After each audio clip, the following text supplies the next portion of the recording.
What's up everybody, welcome back to another video. Today we're going to talk about the top 10 best basketball shoes of 2024 in my personal opinion.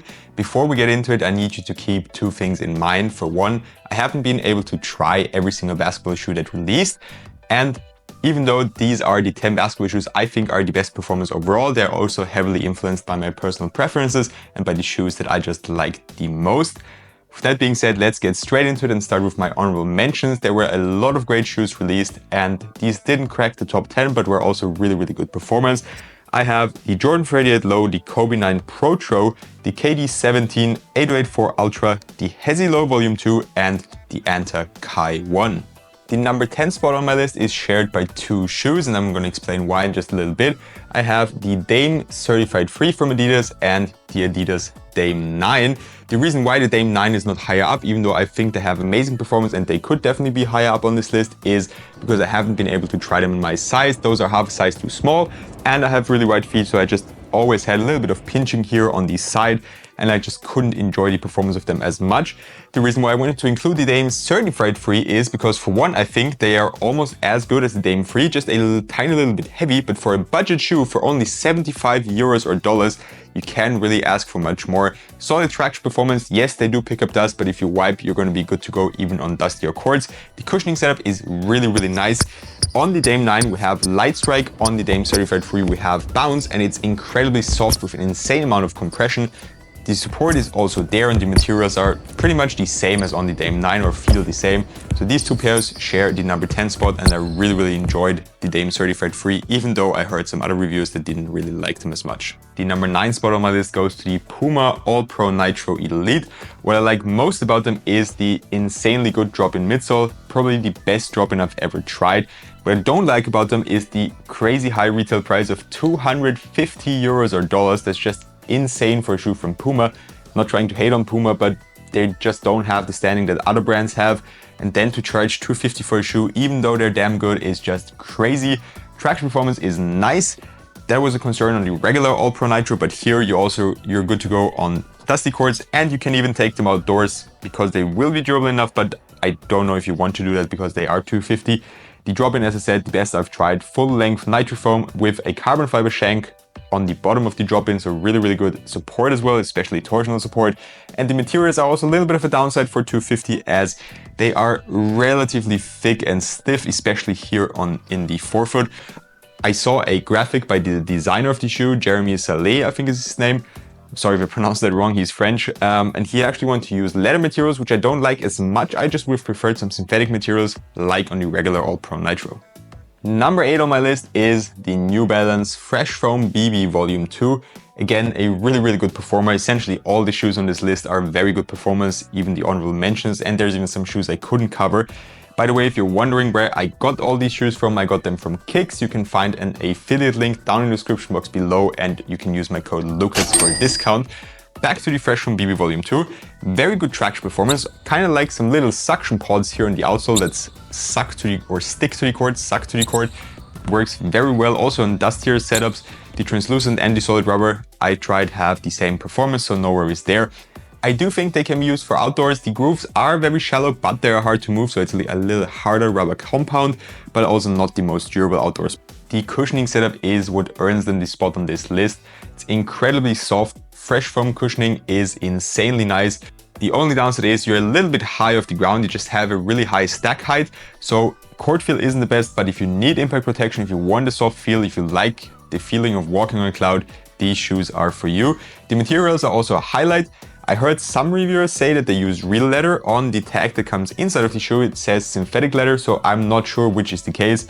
In any way, they feel very soft and comfortable on foot, and the support features are also good, apart from you being a little bit high off the ground. Next up is the Way of Weight 11, and they could also definitely be higher up on this list. The reason why they're at number 7 is because they are way too narrow for my wide feet. Just from a performance standpoint, they are amazing. The GCU outsole is one of a kind. For one, the pattern looks amazing and the performance is also really good. The cushioning setup is a little bit changed up compared to the Way of Weight 10. It's still full length boom, but we have a full length carbon plate encapsulated into the boom. So you have boom, carbon fiber plate and boom foam, which makes for a very springy and good cushioned feel. They're not as bouncy as the Way of Weight 10, but they have better impact protection. Support features are also amazing, just like on the Way of Weight 10. And the materials, you have a wide array you can choose from. You have leather, synthetic leather, or just synthetic materials like on the Cherry Blossom colorway right here. And I really enjoyed them apart from the fit. That's my one downside, and also the retail price is kind of high at $225. At number 6, we have the Nike Sabrina 2. I really enjoy playing in these as of late. I love this colorway. It's called Trust Your Game. They retail for $130, which is a great price for a second signature shoe that performs as well. The traction performance is really good. Even on dustier courts, you're good to go with these. They will also last you outdoors, but also not the most durable setup, especially in the heel. The cushioning setup is good, but nothing too crazy. There could be more in my opinion, especially in the heel. In the forefoot, you have a zoom area, which you don't really feel in my personal opinion, but you're low to the ground and it's a responsive setup. The materials are something I enjoy quite a bit, as they are soft, it's all synthetic, don't need any break-in time. They just confirm to your feet extremely well. And the fit is really nice for wide footers as well, especially for a Nike basketball shoe. Support is good, but also could be a tad bit better. I do like to use these with custom insoles. Something like Victory insoles will get the job done. For the first pair in the top 5, we go back to Way of Weight, as I have the Way of Weight All City 12 Encore, or just the regular Way of Weight All City 12. I know these technically released in December of 2023, but I only got mine in 2024. And as they released like in the middle of December, I counted them as a 2024 shoe as well. They both have really good performance, and I actually like the All City 12 Encore a little bit more just for performance, but my issue with them is the fit. They pinch really hard into your foot right here in the midfoot, which coincidentally is also right where my feet are extremely wide, so they're a complete no-go for me to wear for longer sessions or for games, but performance is insanely good. They also have a GCU outsole, full-length boom midsole, great support as well, as you have a Proba lock system of 2 carbon fiber plates on top of each other, and the materials are also really nice and soft, apart from the area where they pinch. Here on the All City 12 that released first, we have a Tough OS rubber outsole, so these are also great for outdoors, and essentially the rest is pretty much the same apart from the upper. So I would also have them a little bit higher up on my list if it weren't for the bad fit on the All City 12 Encore, but overall they're just one of the best value for money shoes on the market, as well as they retail for $160. And you get top tier performance almost as good or even better than on the Way of Weight 11. At number 4, I have the Adidas Anthony Edwards 1.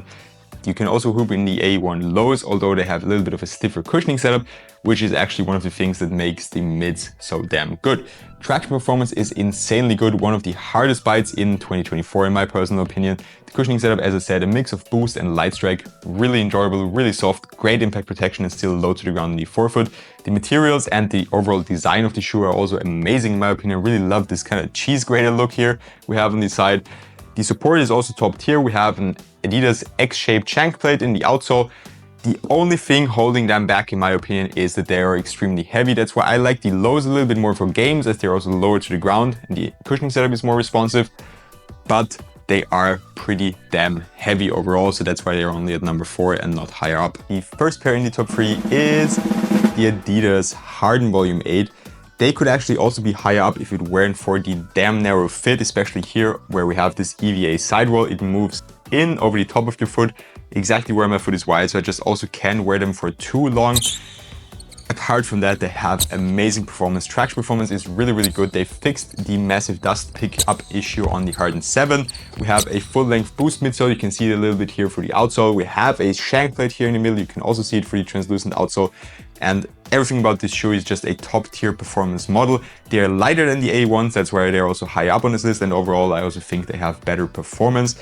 The materials are also nice. I especially like the sock liner here. It's really nice to get them on, very easy. Also a great shoe for if you play with ankle braces. At number 2, I have the Nike GD Cut Free, a shoe I wore from the start to the finish of 2024. I really enjoyed playing them. I have 3 colorways of them. Just an amazing performer. My favorite thing about them is the Zoom X foam. It's incredibly soft and comfortable, low to the ground in the forefoot, still has good impact protection here. Very bouncy setup as well. I feel like I can jump out of the building with them. The traction performance also is relatively good. I really wouldn't take these outdoors. They're not going to be durable at all. They're also not the best on dusty courts, but I play mostly on relatively clean courts. So again, as I said in the beginning, this list is heavily influenced by my favorite pairs as well. Materials are a highlight as well. Very soft, extremely lightweight, and nicely padded, especially here on the tongue. I really like that. area up top here feels like kind of an air pillow or a memory foam pillow, just very soft and comfortable, so you can lace them tightly as well without the laces cutting into your feet. The one big downside to them is, next to the relatively high retail price of 200 euros or dollars, that the support features aren't the best. You only, let's say, only have a plastic shank right here. It does the job, but torsional support could definitely be better. So these are also a prime option to wear with insoles. And now at number 1, I have the Nike Book One. This will probably come to a surprise to those of you that don't watch my other videos. To those of you that are already subscribed to my channel, you probably saw this coming all along the way throughout this whole video. I am a huge Book One fan. I have, I think, 7 colorways. I even wear them off-court now. My Python colorway is my go-to off-court shoe. They are just so damn comfortable and fit my feet perfectly. Great impact protection in the heel, low to the ground in the forefoot, just how I like it. I need a balanced shoe in the forefoot as I'm a shooter, and sometimes when there is an air unit, there is too much cushioning in the forefoot, I just feel like I'm off balance, or I need more time to get up into my shot and I don't feel the court as well. That's why I just like this setup on the Book One so much, with the Cushioning 3.0 throughout the whole outsole and a nice and comfy heel with the air zoom there. I struggle with Achilles pain, that also makes them really nice for me. The heel is extremely padded and very soft. Yet again, why I just like them so much, because it helps with my Achilles pain. The materials are also really nice. I especially like them on the Sunset and the Sunrise colorway, which you can see up there in the back. You also can choose leather materials. They're a little bit thicker. They'll even have different thicknesses of leather materials as well. The Python is way thicker than something like the Rattlesnake, for example. So there's really a lot to choose from. Great looking colorways, and traction performance is also very good. The translucent pairs pick up a little bit more dust than the solid rubber pairs from my experience, but both have really good traction performance. With that being said, that's all I have for you today. I hope you enjoyed the video. If there's any pairs you thought should be on there, just comment down below and I'll explain why they are not on there. Maybe I haven't tried them, or maybe I just didn't like them as much. If you did all that and you still want to see more of my content, then please subscribe to my channel. I would really appreciate it. Have a good one and see you next time.